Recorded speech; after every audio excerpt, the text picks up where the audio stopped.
আমার আজকের ভিডিওতে থাকবে পারফেক্ট আটার ডো তৈরি করা, ফ্রোজেন পদ্ধতি, সহজ টেকনিকে রুটি বানানোর অনেক টুকিটাকি টিপ। আসসালামু আলাইকুম সবাইকে। আলহামদুলিল্লাহ আমরা ভালো আছি, আশা করি আপনারাও ভালো আছেন।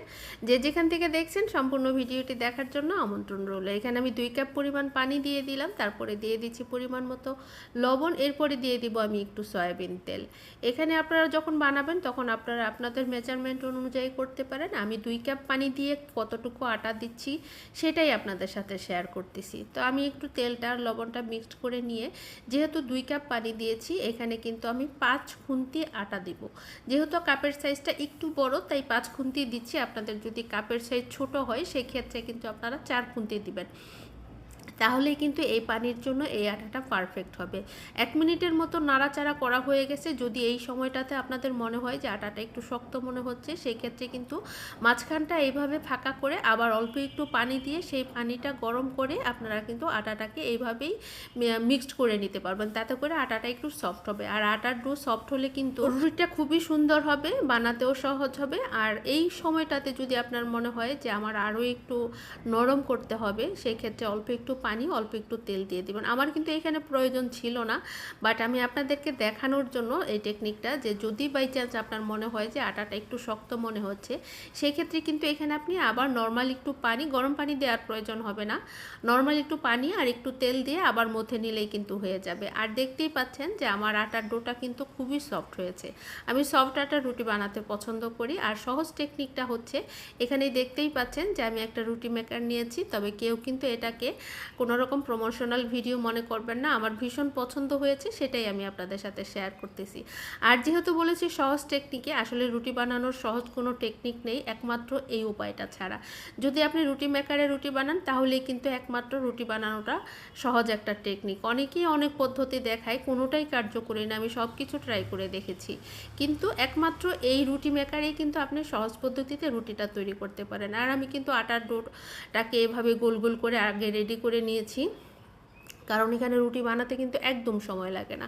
মাঝে একটু কথা বলে নিচ্ছি, যারা আমার ভিডিও দেখেন প্লিজ আমাকে একটু সাবস্ক্রাইব, ফলো করে দিয়ে যাবেন, একটু লাইক কমেন্টস করে যাবেন, কারণ অনেকেই ভিডিও দেখেন বাট লাইক কমেন্টস ফলো করতে ভুলে যান।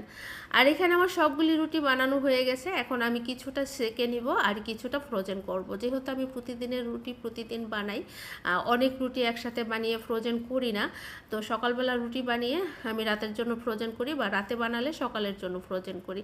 সেই ক্ষেত্রে এইভাবেই কিন্তু আপনি 2 পাশে আটা লাগিয়ে একটা বক্সের মধ্যে করে রেখে নর্মাল ফ্রিজে রেখে দিলেই চলবে। আর আপনি যদি মনে করেন দীর্ঘদিন সংরক্ষণ করবেন, মানে অনেকগুলি রাখবেন, সেই ক্ষেত্রে আপনি কিন্তু ডিপ ফ্রিজে রাখতে পারেন।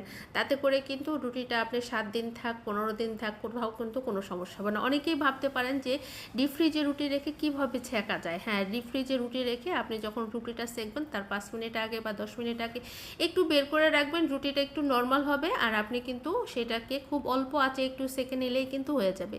এখানে আমার খুব বেশি রুটি ফ্রিজে রাখার কোনো প্রয়োজন হচ্ছে না। আমার যে কটা প্রয়োজন এখনকার জন্য রেখে বাকিটা আমি ফ্রোজেন করছি। আর এখানে আরেকটা টেকনিক দেখাচ্ছি আপনাদেরকে। একটা পলিথিন দিয়েছি, একটা রুটি দিয়েছি, একটা পলিথিন দিয়েছি, একটা রুটি দিয়েছি। এই টেকনিকেও আপনি নর্মালে অথবা ডিপ ফ্রিজে 2 জায়গাতেই কিন্তু রাখতে পারবেন। আর রুটি সেকার আগে সবসময় তাওয়াটাকে মাজনি দিয়ে খুব ভালো করে মেজে পরিষ্কার করে, তারপরে তাওয়াটা যখন গরম হবে এইভাবে কয়েক ফোঁটা তেল দিয়ে এভাবে টিস্যু দিয়ে মুছে যদি আপনি রুটিগুলিকে ছেঁকা শুরু করেন, দেখবেন একদম ননস্টিকি ফ্রাই প্যানের মতো এই তাওয়াগুলিও ব্যবহার করতে পারবেন।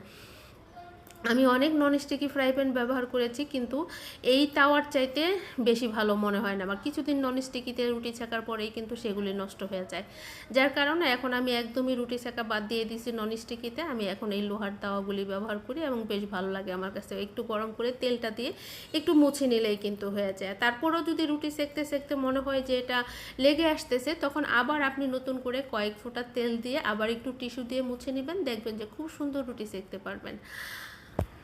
আমার এই টেকনিকে যদি আপনি আটা সেদ্ধ করেন, রুটি বানান এবং ফ্রোজেন করেন, এটা আপনার জন্য অনেক বেশি উপকারী হবে। আমার ভিডিও যদি আপনার ভালো লেগে থাকে অবশ্যই আমাকে একটু লাইক কমেন্টস ফলো করে যাবেন।